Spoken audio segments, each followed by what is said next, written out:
ಕಥೆಯ ಶೀರ್ಷಿಕೆ ಚಿನ್ನದ ಕಣ. ಒಂದು ಸುಂದರವಾದ ಹಳ್ಳಿಯಲ್ಲಿ ರಮಣ ಎಂಬ ಒಬ್ಬ ರೈತನಿದ್ದನು.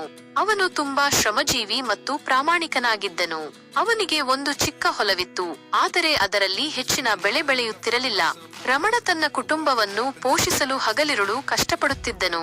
ಒಂದು ದಿನ ರಮಣ ತನ್ನ ಹೊಲದಲ್ಲಿ ಆಳವಾಗಿ ಅಗೆಯುತ್ತಿರುವಾಗ ಒಂದು ಸಣ್ಣ ಮಡಕೆ ಸಿಕ್ಕಿತು. ಮಡಕೆಯನ್ನು ತೆರೆದು ನೋಡಿದಾಗ ಅದರಲ್ಲಿ ಹೊಳೆಯುವ ಚಿನ್ನದ ಕಣಗಳಿದ್ದವು. ರಮಣನಿಗೆ ತನ್ನ ಕಣ್ಣುಗಳನ್ನು ನಂಬಲಾಗಲಿಲ್ಲ. ಅವನು ತಕ್ಷಣವೇ ಅವುಗಳನ್ನು ತೆಗೆದುಕೊಂಡು ತನ್ನ ಮನೆಗೆ ಓಡಿದನು. ಅವನ ಹೆಂಡತಿ ಸರಸ್ವತಿ ಚಿನ್ನವನ್ನು ನೋಡಿ ಆಶ್ಚರ್ಯಗೊಂಡಳು.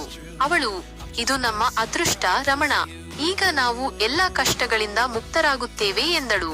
ಆದರೆ ರಮಣನ ಮನಸ್ಸಿನಲ್ಲಿ ಒಂದು ಯೋಚನೆ ಇತ್ತು. ಈ ಚಿನ್ನ ನಮ್ಮ ಕಷ್ಟದಿಂದ ಬಂದಿದ್ದಲ್ಲ, ಇದು ಬೇರೆಯವರದ್ದಾಗಿರಬಹುದು ಎಂದು ಅವನು ಯೋಚಿಸಿದನು. ಮಾರನೆಯ ದಿನ ರಮಣ ಹಳ್ಳಿಯ ಹಿರಿಯರ ಬಳಿಗೆ ಹೋಗಿ ವಿಷಯವನ್ನು ತಿಳಿಸಿದನು. ಹಿರಿಯರು ಎಲ್ಲವನ್ನೂ ಕೇಳಿ, ರಮಣ, ನಿನ್ನ ಪ್ರಾಮಾಣಿಕತೆ ಮೆಚ್ಚುವಂತದ್ದು.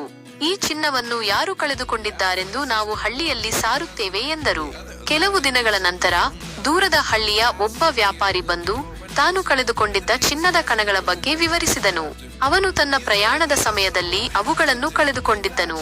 ರಮಣನು ಆ ಚಿನ್ನವನ್ನು ಅವನಿಗೆ ಹಿಂದಿರುಗಿಸಿದನು. ವ್ಯಾಪಾರಿಯು ತುಂಬಾ ಸಂತೋಷಗೊಂಡನು ಮತ್ತು ರಮಣನ ಪ್ರಾಮಾಣಿಕತೆಗೆ ಕೃತಜ್ಞತೆ ಸಲ್ಲಿಸಲು ಅವನಿಗೆ ಒಂದು ದೊಡ್ಡ ಮೊತ್ತವನ್ನು ನೀಡಿದನು. ರಮಣ ಆ ಹಣದಿಂದ ತನ್ನ ಹೊಲವನ್ನು ಉತ್ತಮಗೊಳಿಸಿದನು ಮತ್ತು ಹೊಸ ಬೀಜಗಳನ್ನು ಖರೀದಿಸಿದನು.